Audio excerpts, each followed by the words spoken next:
नमस्कार मंडळी, स्नेहाज रेसिपी या यूट्यूब चॅनलवर तुम्हा सगळ्यांचं खूप मनापासून स्वागत। आज आपण जवसाची चटणी बनवतोय।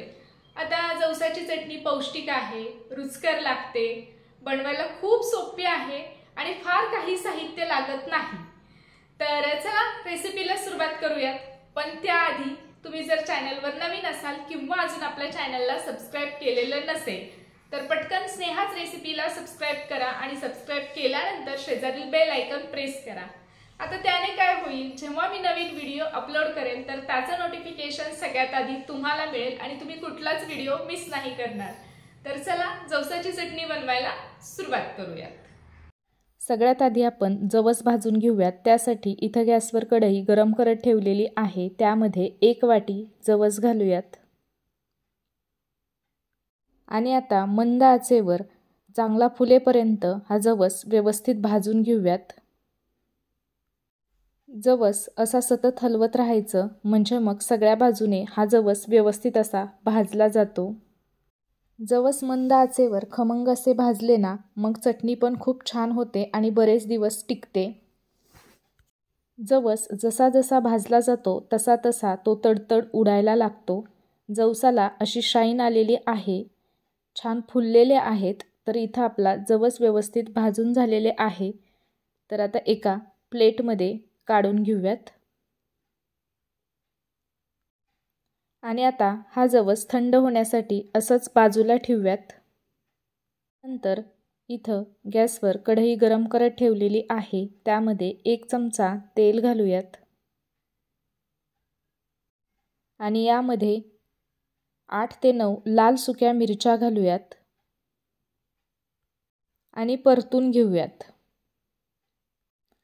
तुम्हाला जर आजचा व्हिडिओ आवडला तर व्हिडिओला लाईक करा आणि व्हिडिओ तुमच्या मित्रमैत्रिणींसोबत नक्की शेअर करा।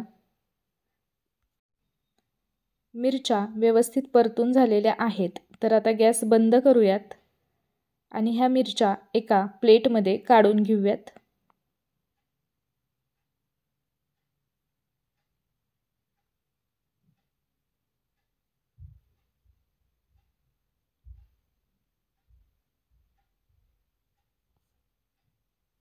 जवस थंड झाल्यानंतर एका मिक्सरच्या भांड्यामध्ये काढून घेतलेले आहेत।